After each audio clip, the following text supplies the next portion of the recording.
आशीष, Donald Trump एक होता है डिस्ट्रक्टर, मैं डिसरप्टर शब्द इस्तेमाल करूं, he is become the disruptor in chief of the entire world.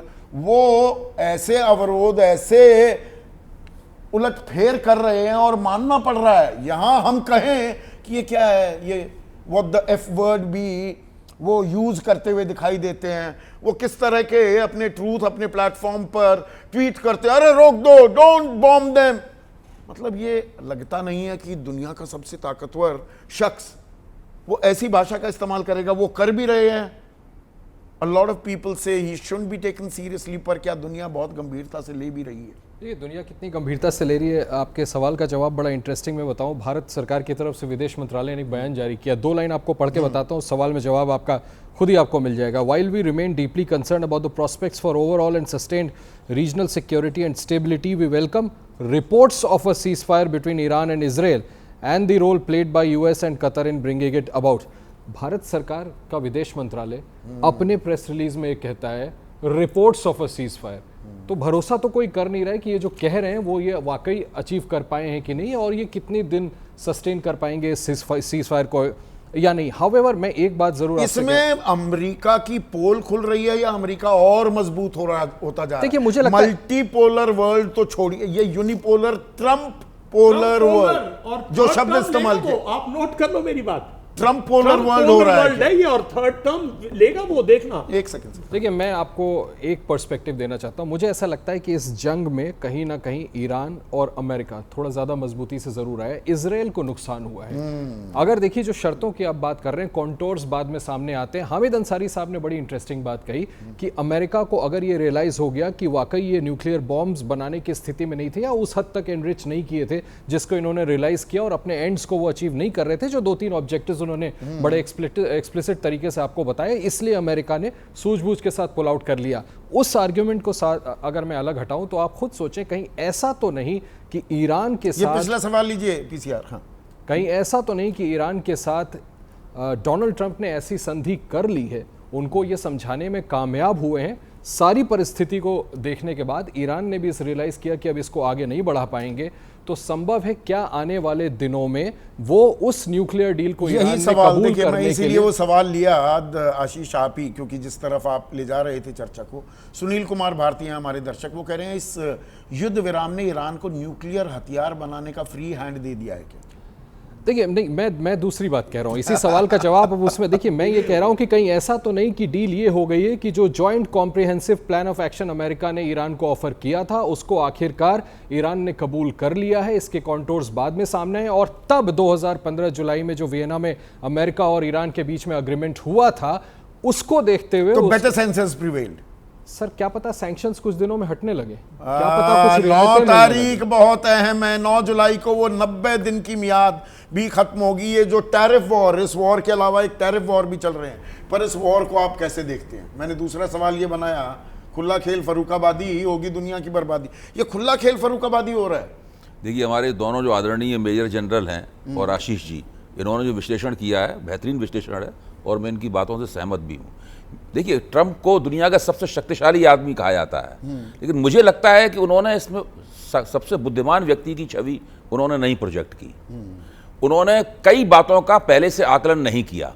उन्होंने अपने जो खास किस्म के जो बंकर बस्टर्स बम थे, कुल अमेरिका के पास 20 ऐसे बम थे, उसमें से उन्होंने 14 वहां पे गिरा दिए, अब बचे उनके पास 6। ईरान ने कतर और इराक के पास उन्होंने 14 मिसाइलें दागी जवाब देने के लिए। पूरा मामला प्रतीकात्मक था, लेकिन उससे बहुत फर्क पड़ा। अमेरिका के अड्डों के ऊपर कोई मिसाइलें दागेगा, और कतर में ईरान चाहता तो ऐसे देशों में जो दूसरे अड्डे जहां उनकी रेंज में ज्यादा आसानी से आते थे उनको चुन सकता था, उसने खासतौर से कतर को चुना उसने। तो ये सब बहुत ही महत्वपूर्ण चीजें अमेरिका को, जिसे कहते नहीं है कि ये अमेरिका को ये उम्मीद नहीं थी कि ऐसा ऐसा होगा। ये भी उम्मीद अमेरिका को नहीं थी कि ईरान जो जलडमरू मध्य है होर्मुज का, उसको बंद करने की तरफ जाएगा, इससे पूरी विश्व की अर्थव्यवस्था जो है बुरी तरीके से प्रभावित होगी। तो ये आकलन नहीं किया इन्होंने। अबे भाई कहीं ऐसा तो नहीं मिली जुली कबड्डी हो गई? 75 साल के नेतन्याहू, 86 साल के खेमेनाई और 79 साल के डोनाल्ड ट्रंप, तीनों को फायदा होता दिख रहा है। इनमें से नुकसान किसका हुआ? या नेतन्याहू का नुकसान हो गया इसमें? मेरा मानना है आशीष जी की बात बिल्कुल सही है, इजराइल को इसमें सबसे ज़्यादा नुकसान हुआ है और ट्रंप की अपनी प्रतिष्ठा भी गिरी है अपनी जनता के सामने, और मेक अमेरिका गेट जो मागा वाला ग्रुप है पूरा, उसके सामने भी प्रतिष्ठा गिरी। देखो ट्रंप को लगा कि अगर कहीं ईरान की मिसाइलों से हमारे सैनिक मारे जाते और वहाँ बॉडी बैग्स जाते तो अब ट्रंप के क्या हाल होता, ये तो बाल बाल बच गए। तो उन्होंने सोचा किस तरीके से इस पूरे मसले से निकला जाए। देखिए ये जो पूरा सीज फायर का प्रपंच रचा है ट्रंप ने, इसमें कुछ ना कुछ उनकी मजबूरियां भी हैं, उन मजबूरियों को तो हमको समझना ही पड़ेगा। जहां तक विश्व व्यवस्था का सवाल है, ट्रंप ने उसको नष्ट कर दिया है। नई विश्व व्यवस्था कैसे बनेगी कोई नहीं जानता है, कुछ नहीं पता विश्व है। व्यवस्था कैसे बनेगी ये कोई नहीं किसी को जानता। नहीं पता। सुरेंद्र किसी जी को नहीं आप पता। कमेंट करना चाहेंगे? एक छोटा सा कमेंट आपका चाहूंगा। नया अंतर्राष्ट्रीय जो ऑर्डर है, व्यवस्था है, वो कैसी बनती दिखाई दे रही है?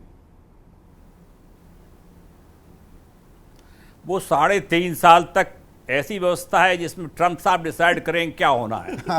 आपके यूरोपियन लीडर्स जिनीवा में मिले, सबने बात की, ट्रंप साहब ने क्या कहा, वो कुछ नहीं कर सकते। 3.5 साल तक आपको ट्रंप साहब को झेलना होगा, वो उसकी नीतियां उनको समझना होगा। आप उनके नजरिए से देखिए, उनके नजरिए से देखिए तो सब कुछ उनके हिसाब से ठीक हुआ। उन्होंने एक फोन किया नेतन्याहू को, बंद कर दो, उन्होंने बंद कर दिया। ईरान वाले थक रहे थे, ईरान को सांस लेने की दम मिल गई, और उन्होंने एक सबको बता दिया कि विश्व में केवल मेरी बात 20 चलती बार है। झूठ भी बोलते हैं मैंने सुरेंद्र जी, फिर तो वो 15 बार भारत और पाकिस्तान के बीच भी संघर्ष विराम कराने की बात कर चुके हैं।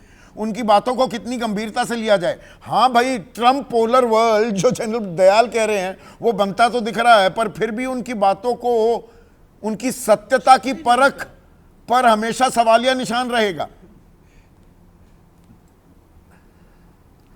आप जो है यहाँ पे स्टूडियो में बैठकर डिस्कशन करते रहिए।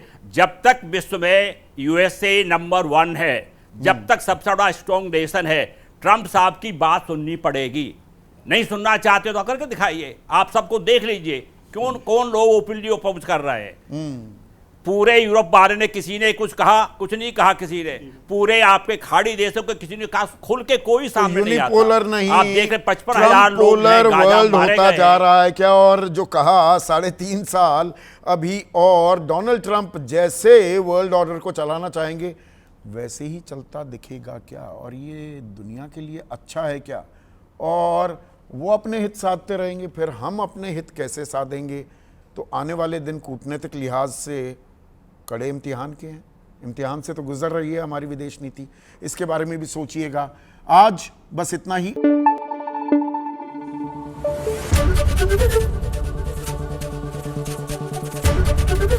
एबीपी न्यूज आपको रखे आगे।